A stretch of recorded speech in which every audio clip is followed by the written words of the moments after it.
Hello everyone, good morning and welcome to ambitiousbaba.com. We are back with our daily current affairs. तो चलिए जानते हैं 10th नवंबर के current affairs क्या हैं। इसके अलावा अगर आपने हमारा weekly revision current affairs class miss किया है तो ऊपर आई बटन में उसका लिंक है, वहां से आप उसे चेकआउट कर सकते हैं। 200 प्लस का पार्ट 1 पढ़ाया था हमने संडे को, और आज की क्लास का पीडीएफ का लिंक आपको नीचे डिस्क्रिप्शन बॉक्स में मिल जाएगा, वहां से आप उसे डाउनलोड कर सकते हैं। तो चलिए बढ़ते हैं आज के क्वेश्चंस की ओर। पहला सवाल, भारत का पहला सौर आधारित एकीकृत बहुग्राम जल आपूर्ति परियोजना इनमें से किस राज्य में शुरू किया गया है? 5 ऑप्शन है हमारे पास। तो चलिए the answer is A Arunachal Pradesh. Arunachal Pradesh में भारत का पहला solar based integrated multi village water supply project launch किया गया है। तो आगे बढ़ने से पहले हम आपको रिवाइज कराएंगे। हाल ही में नागालैंड में हॉर्नबिल फेस्टिवल मनाया गया था। तो चलिए अब बढ़ते हैं इस प्रोजेक्ट की ओर। तो हमारे केंद्रीय जल शक्ति मिनिस्टर गजेंद्र सिंह शेखावत ने लॉन्च किया है भारत का पहला solar based integrated multi village water supply project Arunachal Pradesh में। ये जो solar based lift water supply project है, ये फर्स्ट ऑफ इट्स काइंड है, यानी कि एकदम न्यू और इनोवेटिव टेक्निक यूज की गई है, और इसकी कुल लागत आई है 28 करोड़ 50 लाख रुपए। और ऐसे कई सारे प्रोजेक्ट्स भारत के अलग अलग हिस्सों में धीरे धीरे लाए जाएंगे। इस प्रोजेक्ट के माध्यम से जो पीने का पानी है वो 17,480 लोगों को दिया जाएगा इन 39 विलेजेस ऑफ लोअर दिव्यांग वैली डिस्ट्रिक्ट अरुणाचल प्रदेश में। तो इससे 39 विलेजेस को ड्रिंकिंग वाटर प्रोवाइड किया जाएगा, जिससे 17,480 लोगों को फायदा होगा। इसकी सबसे अच्छी ये बात है कि इसे 3 अलग अलग प्रोजेक्ट्स के साथ इंटीग्रेट किया गया है, जैसे कि आप नाम से ही देख सकते हैं, और जिनके मेन एलिमेंट्स है drinking water, solar energy and tourism. तो चलिए अब बात करते हैं अरुणाचल प्रदेश के बारे में। अरुणाचल प्रदेश का कैपिटल है ईटानगर। उनके चीफ मिनिस्टर का नाम है पेमा खांडू और उनके गवर्नर का नाम है बीडी मिश्रा। चलिए बढ़ते हैं अगले क्वेश्चन की ओर। दूसरा सवाल, हाल ही में इनमें से किस राज्य में हॉट एयर बैलून फेस्टिवल का उद्घाटन किया गया है? 5 ऑप्शन है हमारे पास। तो चलिए the answer is B Uttarakhand. Uttarakhand में हाल ही में hot air balloon festival inaugurate किया गया है। तो चलिए जानते हैं डिटेल्स। तो चलिए इसमें शुरू से बात करते हैं कि ये क्यों उद्घाटन किया गया है। तो जैसा कि हम जानते हैं कि उत्तराखंड, जिसे पहले उत्तरांचल के नाम से भी जाना जाता था, उसका निर्माण हुआ था 9 नवंबर 2000 को। तो उसी की एनिवर्सरी को सेलिब्रेट करने के लिए उत्तराखंड के मुख्यमंत्री त्रिवेंद्र सिंह रावत ने उद्घाटन किया है हॉट एयर बैलून फेस्टिवल का इन मसूरी। और इन फेस्टिवल्स के अलावा वहाँ की जो टूरिज्म डिपार्टमेंट है वो ऑर्गेनाइज कर रही है majestic Uttarakhand photo exhibitions and heal with wheels. ये हील विथ व्हील्स एक साइकिलिंग इवेंट है जिसमें 260 साइकिलिस्ट ने हिस्सा लिया था, और ये साइकिल्स चले थे उनके सीएम के रेसिडेंस से। तो चलिए अब बात करते हैं कि एग्जैक्टली उत्तराखंड की डिमांड कब आई थी। तो पहले बार जब उत्तराखंड जो स्टेट है उसकी डिमांड आई थी वर्ष 1897 में, और 1994 में ये डिमांड है ये काफ़ी ज़्यादा पिकअप हो गई थी, और उसके बाद वर्ष 2000 में उत्तराखंड का निर्माण हुआ था। ये पहले यूपी का एक हिस्सा था और पहले इसका नाम था उत्तरांचल, जब इनके टुकड़े हुए थे वर्ष 2000 में, और उसके बाद इसका नाम रीनेम करके उत्तराखंड रखा गया है। तो चलिए बढ़ते हैं अब तीसरे क्वेश्चन की ओर। तीसरा सवाल, शिपिंग मंत्रालय का नाम बदलकर पोर्ट्स, शिपिंग और जलमार्ग मंत्रालय कर दिया गया है। पोर्ट्स, शिपिंग और जलमार्ग मंत्रालय के लिए कौन से मंत्री जिम्मेदार हैं? 5 ऑप्शन है हमारे पास। तो चलिए the answer is B Mansukh L Mandaviya is our minister of ports, shipping and waterways. तो चलिए जानते हैं डिटेल्स।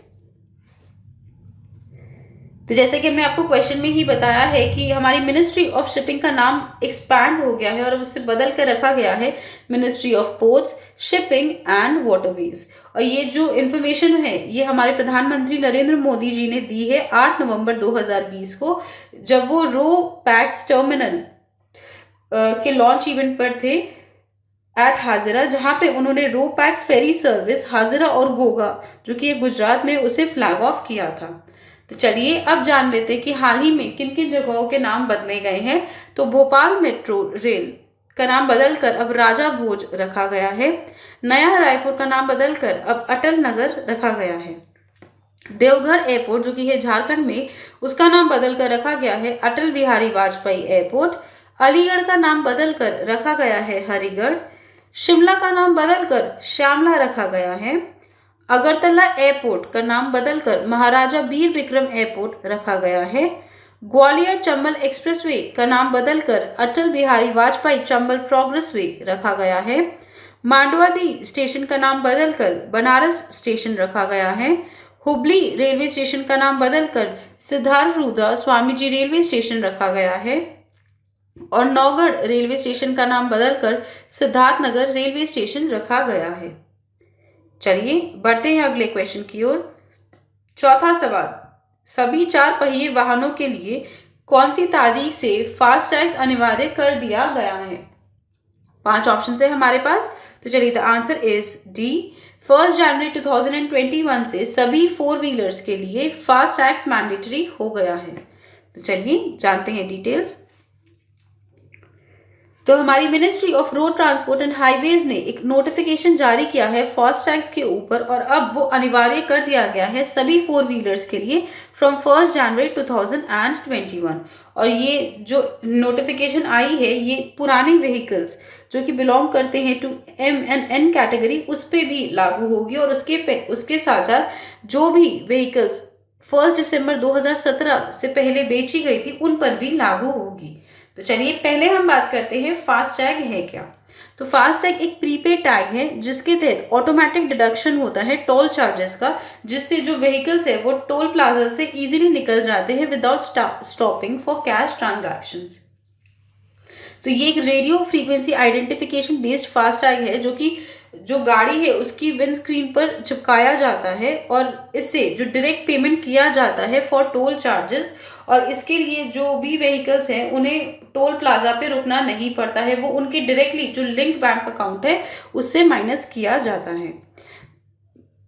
तो इससे जो हमारे डिजिटल ट्रांजैक्शन है उसे काफ़ी ज़्यादा बूस्ट मिलता है, और इसके साथ साथ जो भी आप देखते होंगे कि टोल प्लाजास पे काफ़ी भीड़ पहले होती थी, अब वो भी कम हो जाएगी धीरे धीरे।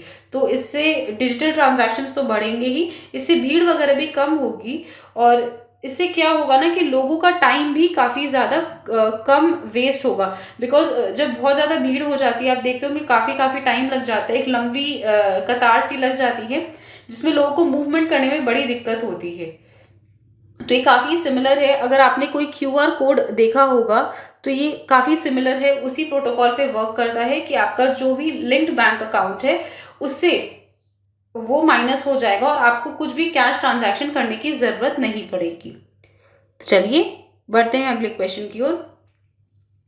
5वां सवाल, उस तूफान का नाम बताइए जो हाल ही में ग्वातामेला में आया है।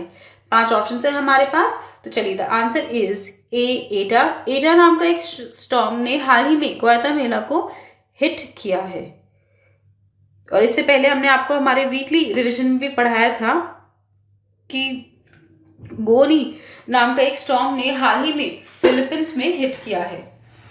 चलिए बढ़ते हैं डिटेल्स की ओर।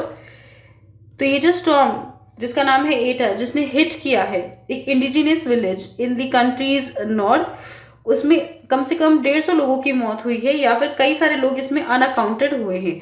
और ये जो स्टॉर्म आया है इसने कई सारे मडस्लाइड्स पूरे जो उस क्षेत्र है उसमें फैला दिए हैं, जिससे कई लोगों की मौत हुई है। तो ये कैटेगरी 4 के हरिकेन में आता है, और इनमें जो विंड स्पीड थी वो थी 225 किलोमीटर पर आवर, और उसके साथ साथ कंटिन्यूअस डाउनपोर भी हो रहा था। तो चलिए अब जान लेते हैं कि हाल ही में कौन कौन से साइक्लोन्स और टाइफून्स आए थे वर्ष 2020 में। तो ट्रॉपिकल स्टॉर्म क्रिस्टोबल आया था इन लुजियाना मिसिसिपी कोस्ट जो कि है US में। ट्रॉपिकल स्टॉर्म अमांडा आया था in El Salvador and Guatemala. Cyclone Nisarga आया था in Maharashtra and Gujarat. Cyclone Amphan आया था in West Bengal and Orissa. Cyclone Maha आया था इन द अरेबियन सी, और इसने क्रॉस किया था लक्षद्वीप को। साइक्लोनिक स्टॉर्म बुलबुल आया था in Bangladesh and West Bengal, and cyclonic storm Kyarr आया था इन साउथ गुजरात, सौराष्ट्र, जो कि होवर कर रहा था ओवर द अरेबियन सी। चलिए बढ़ते हैं अगले क्वेश्चन की ओर। छठा सवाल, इनमें से किस देश ने इस्लामिक कानूनों में ढील दी है जिससे अविवाहित जोड़े को साथ रहने की अनुमति दी है, शराब प्रतिबंध को ढील किया गया है और तथाकथित सामान्य हत्याओं पर अपराधीकरण किया गया है? 5 ऑप्शन है हमारे पास। तो चलिए, the answer is E. United Arab Emirates ने हाल ही में जो अपने इस्लामिक शरिया लॉज हैं उन्हें रिलैक्स किया है, जिसके तहत जो अनमैरिड कपल्स हैं अब वो कोहैबिटेट कर सकते हैं, यानी कि एक साथ रह सकते हैं विदाउट मैरिज। उनके जो अल्कोहल रेस्ट्रिक्शंस है अब वो थोड़े लूज हुए हैं, और इसके साथ साथ उन्होंने जो ऑनर किलिंग्स है अब उसे क्रिमिनलाइज किया है। तो चलिए जानते हैं डिटेल्स। तो हाल ही में यूनाइटेड अरब एमिरेट्स ने 8 नवंबर को एक मेजर ओवरहॉल अनाउंस किया है, जिसके तहत जो कंट्री के इस्लामिक पर्सनल लॉज है अब उसमें ढिलाई दी गई है, जिसके तहत जो अनमैरिड कपल्स हैं अब वो कोहैबिटेट कर सकते हैं। जो अल्कोहल रेस्ट्रिक्शंस है वो भी लूज उन्होंने किए हैं, और इसके साथ साथ ऑनर किलिंग्स को भी क्रिमिनलाइज किया है। तो चलिए अब बात करते हैं कि इनके प्रीवियस लॉज क्या थे। तो इससे पहले आपको अगर लिकर खरीदना था या फिर कंज्यूम करना था घर पे, तो उसके लिए आपको लाइसेंस चाहिए था। और अब नए रूल के हिसाब से जो मुस्लिम पॉपुलेशन है वो अल्कोहल बेवरेजेस फ्रीली पी सकती है, लेकिन इसमें अभी भी 21 वर्ष से कम अल्कोहल जो भी पिएंगे उसके लिए इट्स एन ऑफेंस, वो एक क्रिमिनल ऑफेंस में अभी भी आता है। इसके अलावा वहाँ की सरकार ने जो ऑनर क्राइम्स को पहले प्रोटेक्ट किया जाता था उसमें भी ढिलाई दी है, और अब उन्हें नॉर्मल क्राइम्स की तरह ट्रीट किया जाएगा। और ये जो लॉ है ये सपोर्ट करता था एक ट्राइबल कस्टम को, जिसके तहत जो भी वहाँ पे मेल्स हैं वो इजीली निकल सकते थे, या फिर उन्हें कम सेंटेंस दी जाती थी as compared to the females, because उनमें एक कस्टम था कि अगर किसी भी फीमेल्स ने कोई भी रिलीजन को लेके कुछ ऐसी बात कही है या उन्होंने कुछ भी उल्टा सीधा किया है, तो उसके लिए अगर वो किसी अपने घर पे कोई औरत है उसको उसकी हत्या कर दे या कुछ कर दे, तो मेल्स इजीली निकल जाते थे ये कह के कि उन्होंने रिलीजन का अपमान किया है और उन्होंने इस्लाम धर्म के खिलाफ ये सब किए हैं। तो अब उसे रिलैक्स कर दिया गया है, अब उनको नॉर्मल किलिंग्स की तरह ट्रीट किया जाएगा। तो चलिए अब बात करते हैं कि यूएई का एग्जैक्टली में कौन कौन आते हैं। तो यूएई एक कंट्री है जहाँ पे एक्सपैट्रिएट्स हैं, यानी कि उनके खुद के लोग तो काफ़ी कम है, लेकिन बाहर से बहुत सारे लोग वहाँ पर पढ़ने आते हैं, काम करने के लिए आते हैं अपनी नेटिव कंट्री से। और ये जो रेशो है ये 9:1 है। ये जो अमेंडमेंट्स है, अब ये जो फॉरेनर्स जो रह रहे हैं यूएई में, उन्हें जो इस्लामिक शरिया कोड्स है उनसे थोड़ी राहत मिलेगी, और इससे उनके कई सारे इश्यूज सॉल्व होंगे, जैसे related to divorce, marriage and inheritance. तो चलिए अब यूएई के बारे में बात करते हैं। यूएई का कैपिटल है अबू धाबी और इनकी करेंसी है यूनाइटेड अरब एमिरेट्स दिरहम।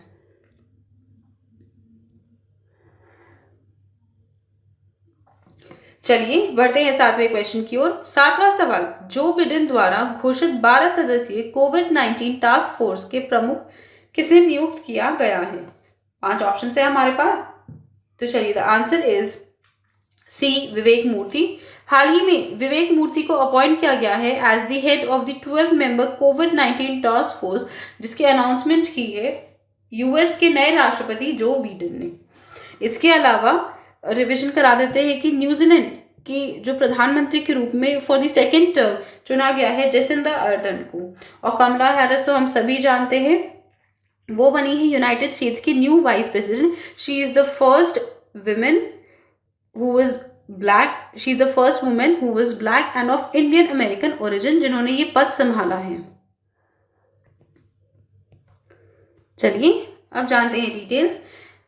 तो यूएस के नए राष्ट्रपति जो बिडेन ने अनाउंसमेंट की थी 12 मेंबर टास्क फोर्स की, जो कोविड-19 के संक्रमण के साथ डील करेगी in the United states of America.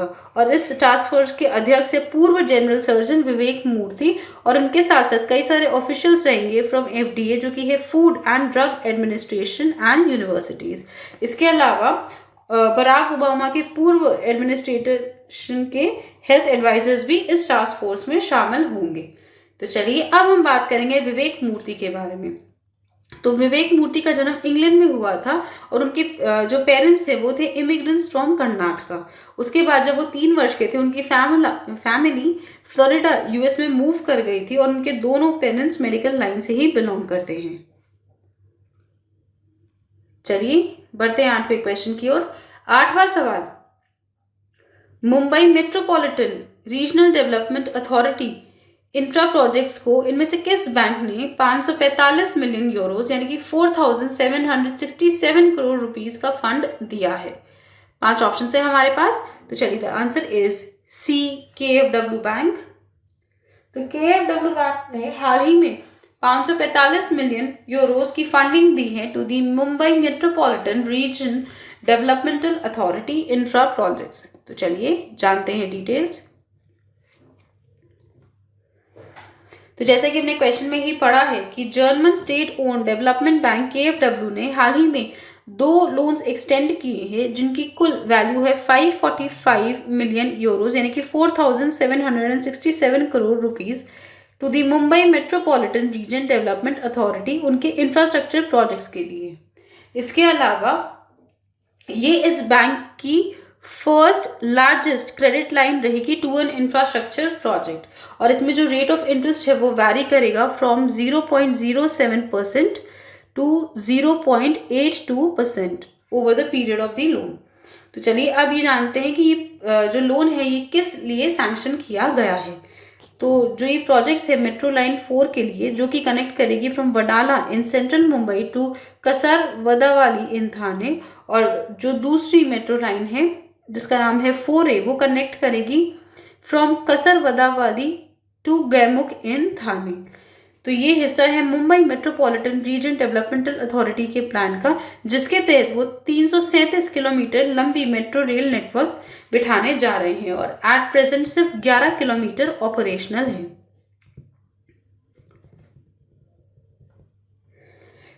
तो ये जो उनका मेट्रो लाइन 4 है इसमें अभी तक सिर्फ और सिर्फ 20% प्रोग्रेस हुई है और मेट्रो लाइन 4A में सिर्फ और सिर्फ 6% प्रोग्रेस हुई है इन टर्म्स ऑफ कंस्ट्रक्शन। तो ये जो पूरा प्रोजेक्ट है इसकी कॉस्ट है लगभग 23,000 करोड़ रुपए और जिसमें KFW जो लोन अमाउंट सैंक्शन करेगी वो आएगा रफली टू 4,000 करोड़ रुपीज। उनका ऐसा अनुमान है कि इसमें से एक मेट्रो लाइन को वो अक्टूबर 2022 तक कंप्लीट कर लेंगे। तो चलिए बढ़ते हैं अगले क्वेश्चन की ओर।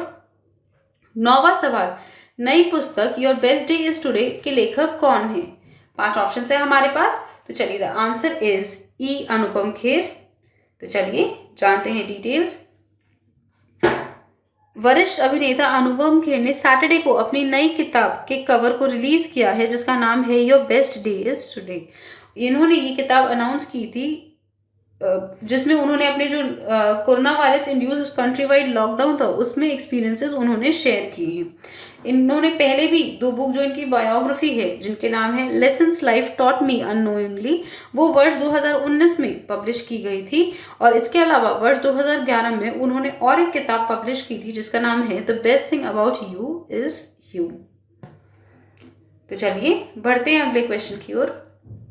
10वां सवाल, बैडमिंटन में पेरिस मास्टर 2020 का खिताब इनमें से किसने जीता है?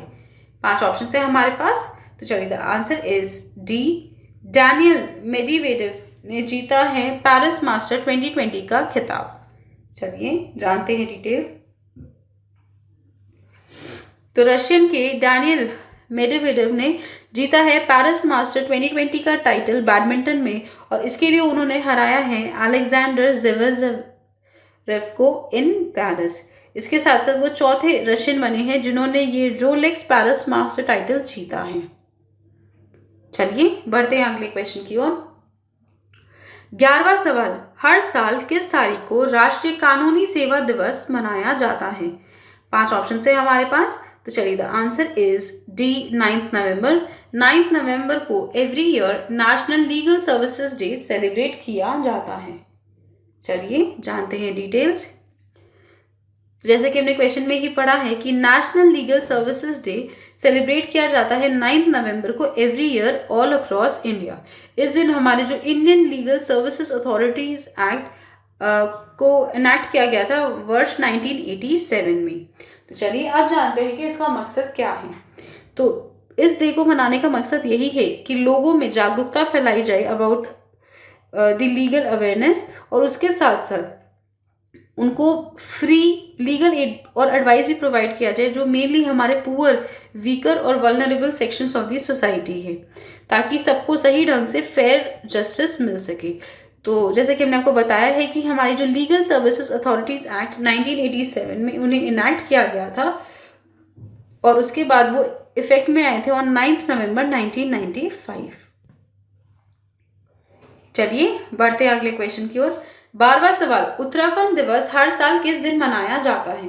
5 ऑप्शन है हमारे पास। तो चलिए द आंसर इज बी 9 नवंबर। 9 नवंबर को उत्तराखंड डे ऑब्जर्व किया जाता है। चलिए जानते हैं डिटेल्स। तो जैसे कि हमने क्वेश्चन में ही पढ़ा है कि 9 नवंबर को उत्तराखंड डे ऑब्जर्व किया जाता है। इसकी जो पूरी एक्सप्लेनेशन है हमने आपको सेकंड क्वेश्चन में ही पढ़ा दी है कि इसी को सेलिब्रेट करने के लिए उत्तराखंड के मुख्यमंत्री त्रिवेंद्र सिंह रावत ने हॉट एयर बैलून फेस्टिवल का उद्घाटन किया है फ्रॉम मसूरी। उसके अलावा कई सारे फोटो एग्जीबिशंस और एक साइकिलिंग इवेंट जिसका नाम है हील विथ व्हील्स भी ऑर्गेनाइज किया गया है। और उसमें हमने आपको पूरी डिटेल्स दे ही दी थी कि पहली बार 1897 में उत्तराखंड यानी कि एक सेपरेट स्टेट की डिमांड आई थी, लेकिन वर्ष 2000 में यूपी के हिस्से करके उसमें से जो न्यू स्टेट आया था उसका नाम था उत्तरांचल, जिसका नाम बदलकर बाद में रखा गया था टू उत्तराखंड। और उत्तराखंड की सबसे बड़ी जो सिटी है वो है देहरादून। चलिए बढ़ते हैं अगले क्वेश्चन की ओर। 13वां सवाल, इंटरनेशनल डे ऑफ रेडियोलॉजी किस दिन ऑब्जर्व किया जाता है? 5 ऑप्शन है हमारे पास। तो चलिए द आंसर इज डी 8 नवंबर। 8 नवंबर को international day of radiology observe किया जाता है। चलिए जानते हैं डिटेल्स। तो जैसे कि हमने क्वेश्चन में ही पढ़ा है कि इंटरनेशनल डे ऑफ रेडियोलॉजी हर साल 8 नवंबर को ऑब्जर्व किया जाता है। इस दिन को सेलिब्रेट करने का मकसद यही है कि लोगों में जागरूकता को प्रमोट किया जाए कि क्या रेडियोलॉजी कंट्रीब्यूट करती है सेफ पेशेंट केयर में, और उसके साथ साथ लोगों को बताया जाए कि कितना महत्वपूर्ण रोल होता है रेडियोलॉजिस्ट और रेडियोग्राफर्स का हमारे हेल्थ केयर कॉन्टिन्यूम में। तो मैं आपको ब्रीफली बता देती हूँ कि रेडियोलॉजिस्ट कौन है। अगर आपने कभी भी कोई अल्ट्रासोनोग्राफी या सिटी स्कैन वगैरह कराया होगा तो उनको जो लोग कंडक्ट करते हैं उन्हें हम रेडियोलॉजिस्ट कहते हैं। वही अपनी एक्सपर्टाइज देते हैं पेशेंट को देख के उनके लिए एक रिपोर्ट प्रिपेयर करते हैं और उसके बाद वो रिपोर्ट जाके हम दिखाते हैं किसी भी कंसल्टिंग फिजिशियन या फिर सर्जन को। तो बहुत ही महत्वपूर्ण रोल होता है रेडियोलॉजिस्ट का, बिकॉज अगर उनसे कोई भी चूक होती है तो डॉक्टर को भी गलत रिपोर्ट मिलती है। तो रेडियोलॉजी की पढ़ाई काफ़ी ज़्यादा टफ भी होती है मेडिकल लाइन में। तो चलिए with this we come to the ends of today's class. I hope आपको ये वीडियो पसंद आया हो। अगर ये वीडियो पसंद आया तो इसे प्लीज़ लाइक कीजिए, अपने दोस्तों के साथ शेयर कीजिए और हमारे चैनल एम्बिशियस बाबा को सब्सक्राइब ज़रूर कीजिए। इसके अलावा अगर आपको कोई भी शिकायत हो, कोई भी सजेशंस हो तो हमें नीचे कॉमेंट करके ज़रूर बताइएगा। Thank you friends, that's all for today and have a great day.